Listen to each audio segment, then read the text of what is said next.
All right, hello everybody, and welcome back to another episode of building every single Pokemon in Minecraft. When last we left off, we built Brout here after a quick trip to the end. And, well, not my favorite of the three, that still belongs to Pombon. I really like him a lot. I think that he's really cool. I think he's definitely going to be based on a cassowary, and I can't wait to see how this Brow develops as he evolves. Also, as you can see, if you look over here, you'll see this is where my gold farm is in relation to everything else. That's why you can't see the rest of the Pokemon, because they're somewhere over there. But this seemed like a good place to put Brout and Gekwa, and it's going to be another draw for me to come this way every once in a while and build a Pokemon. And I need that because this area is pretty empty otherwise. And while I want to build Pombon next, I have a problem. My Super Smelter, it broke. My Super Smelter does not work anymore, and we need a new one. Yeah, you see, my very first Pokemon I think that I ever built in this world was Charmander, and he was going to be my Super Smelter. I was going to throw an item on the ground somewhere over here. It was going to get picked up, carried inside the Charmander. It would get cooked in these furnaces that are hidden back here, and then it would get spat out, and then it would get pushed up to the front, and then it would somehow go back up to the front for me to pick up. And this never worked. I mean, it kind of worked, but it skips a furnace every once in a while, and I think it's still kind of just running by itself right now, which is weird. And hey, there's a shulker box. I didn't know I was missing one. I didn't even know I had shulker boxes when I built this. Wait, what? Huh. Well, that's fun. Oh, and I broke it. Cool. So yeah, so this has never really worked. So all of my smelting instead has been done either in the basement of the Pokeball, which I'll show you here. Yeah, just down here you can see I've got all these smelters, which have been kind of useful. But yeah, this is nice, but it doesn't really it doesn't really do what I need it to, right? This takes forever. And it's 1, 2, 3, 4, 8 furnaces, plus the one upstairs or the 2 upstairs. It's only 10, and it takes forever. So what did I do? I did what every good Minecrafter does. I looked up a tutorial.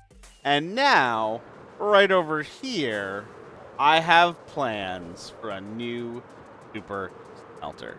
I'm pretty sure I'm going to put it right here. I've actually got a spot. Ow. I've got a spot picked out for it. Is this the spot? I don't remember. I think it's actually further this way. I think it's here. Anyway, yeah, right here. This big empty spot. I've already cleared the trees, so that way we have plenty of room for our Super Smelter. So let's make it.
We have our Super Smelter. Now this is a design that I'm in the Super Smelter. That is not the intent.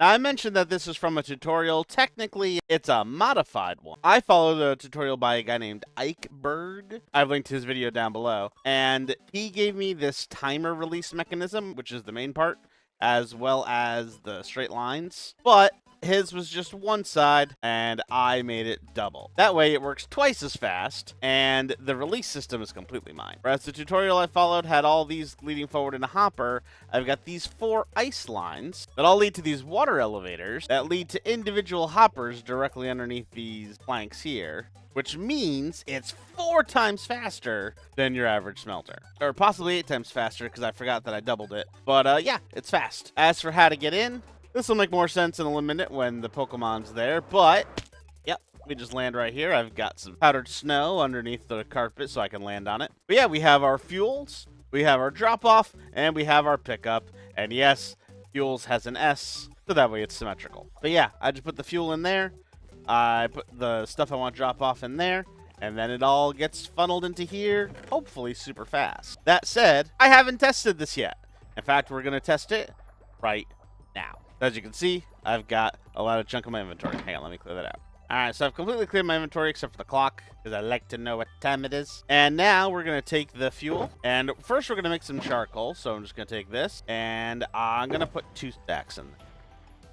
And look at that. It just goes really, really fast. And then the timer releases it. And so you can see what's going on. Whee! Yeah, it just goes around and it fills all of the furnaces. Then it comes back over here, picks up the rest of the fuel, and goes back out and drops it off again. Nice, super quick. Whoa! Super fast. And I forgot that I had toggle on. But yeah. It just does that, and that's how the fuel works. As for the actual items I want to smelt, I don't know how many I should do at once, but we're just going to take them, and we're going to put, let's just put stacks in there. Then once again, goes back and forth, and now it starts to smelt. And then it does it again. And what's great is because I have 2 different furnaces doing that, it always fills exactly. Now, just while saying that explanation, look at this. That's half the charcoal, and that's the next part of the charcoal. Oh, now it's coming in a lot faster. And that's 1 stack. Oh, I just heard the next stack go. And then it'll click again, and it'll fill up. And as you can see, that's going pretty fast. Like, there have been very little cuts, if any. Just mostly to cut out me going, and huh. And already we have 2 stacks. Like, that fast. That instantaneous. I love having one of these. And, yeah. So now I could just throw the charcoal in here. And I'm just going to throw the rest of the logs in. And I'm going to put in all the logs. And this will just cook. I love this farm design. It is super cool. Thank you again, Ikeburg. I hope you don't mind that I made some changes. It's super cool. All right, well, that's running and filling with charcoal. This button here is basically a purge button. If, for whatever reason, the entire system gets jammed up, I push that button, and it, I think right now it only launches the carts again. I also want to rig it up so that way it triggers all of the hoppers again. That's a little tricky. I'm not quite sure how to do that, but I'm going to get to it eventually. That is a small edit. But for right now, this works exactly for what I need it for. Also, do you like the way that I did these? These, I've seen a little... I can't take credit for it. I saw this, I think on Hermitcraft. But yeah, I like having the banners attached to the signs, so that way you can actually read them without having them take up 30 feet on your wall. Uh-oh. I left the smelter while I was checking to make sure it was working, and I forgot to bring rockets, and now I can't get back up there, and I can't get up to my rocket farm, and I have made a mistake. Now, if you're thinking I have all this red sandstone on my person, so that way I can smelt it up to make Pombon, you would have been right, except I had to build this smelter. And I don't want to leave this big ugly smelter sitting here without something around it, specifically a Pokemon. So I'm going to smelt up all this red sandstone and use it to make the Pokemon we keep the super smelter in. And I'm going to do that right now. Let's go!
Alright, you guys, and there we have our Torkoal.